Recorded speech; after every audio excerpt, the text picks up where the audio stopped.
संघर्ष किया। महात्मा गांधी रहे, पंडित जवाहरलाल नेहरू रहे, सरदार वल्लभ भाई पटेल रहे, भगत सिंह रहे, चंद्रशेखर आजाद रहे, अशफाक उल्लाह खान रहे।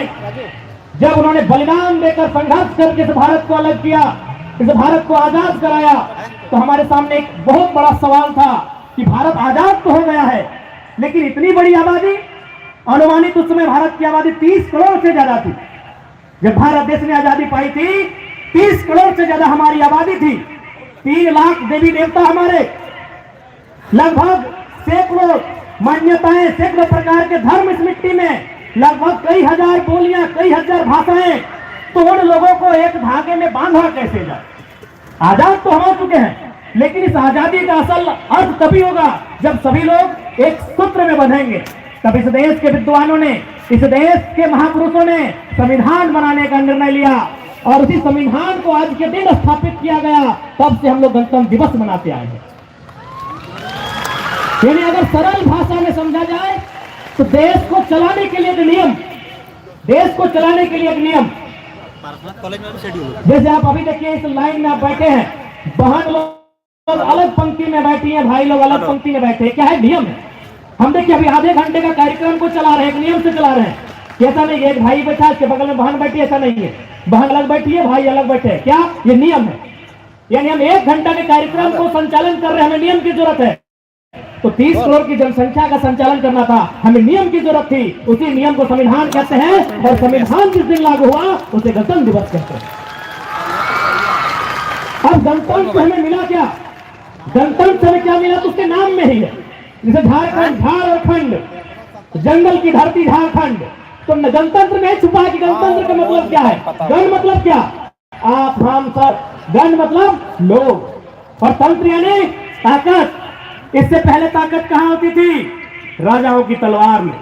जो राजा के खिलाफ गया, मंत्री इसकी जबान काट लिया, इसका गला काट लिया जाए। ताकत कहां होती थी?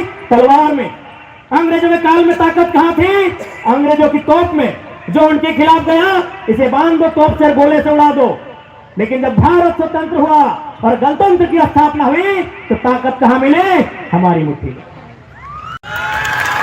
एक आम जनता की मुट्ठी में जिस जहां ताकत होती है, एक आम जनता की मुट्ठी में जहां ताकत होती है, उसे ही गणतंत्र भारत कहते हैं। आज ताकत कहां है? हमारी कलम में।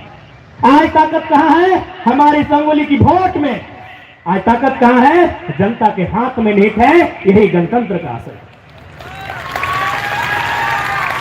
तो आज आप सबको यही संदेश देना चाहेंगे प्यारे बच्चों, कि आज आप विद्यालय तक आए हैं, आप अपने माता पिता के सपनों को, उनके अरमानों को साकार करने के लिए यहां तक आए हैं। इसलिए आप जिस मकसद के लिए यहां तक आए हैं, जिस उद्देश्य के लिए यहां तक आए हैं, उसकी पूर्ति के लिए आपको दृढ़ संकल्पित होने की आवश्यकता है।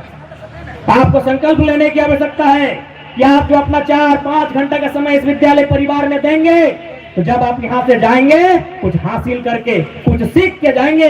मैं आपको ये कहना चाहूंगा, क्योंकि अभी देखिए आप इतनी कड़कड़ाती धूप में बैठे हैं ना, अपने आप को तपा रहे हैं, अपने आप को गला रहे हैं ना। तो जब अपने आप को तपा रहे हैं, अपने आप को गला रहे हैं, तो उसका परिणाम मिलना चाहिए कि नहीं? प्यारे बच्चों, हम एक बात, जब हम एमए के छात्र थे, हमारे प्रोफेसर कहते थे कि तुम जिस काम को करो, जिस काम में तुम 4 घंटा 5 घंटा का समय लगाओ, वहां रिजल्ट आना चाहिए। यदि इसी भीड़ में किसी बहन को लगता है कि नहीं हमें पढ़ाई के अलावा हमें दौड़ना चाहिए, तो हम कहेंगे 4 घंटा दौड़ो, लेकिन पीटी उषा बन के निकलो। यदि किसी को खेलने का मन करता है तो खिलाड़ी बन के निकले, किसी को गाने का मन करता है तो गीतकार बन के निकले, किसी को लिखने का मन करता है तो राइटर बन के निकले।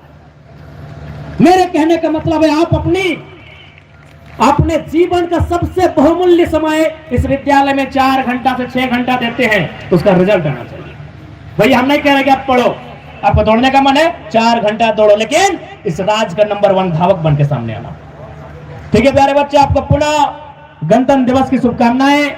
विद्यालय परिवार का आभार, जिन्होंने आज इस कार्यक्रम में हमें बतौर मुख्य अतिथि आमंत्रित किया, इसके लिए आपका आभार। पुनः जो अभिभावक गण आए हैं, मीडिया के बंधु आए हैं, कुछ सुरक्षा कर्मी आए हैं, आप सभी को गणतंत्र दिवस की हार्दिक हार्दिक असंख्य शुभकामनाएं। जय हिंद, जय भारत, जोहार झारखंड।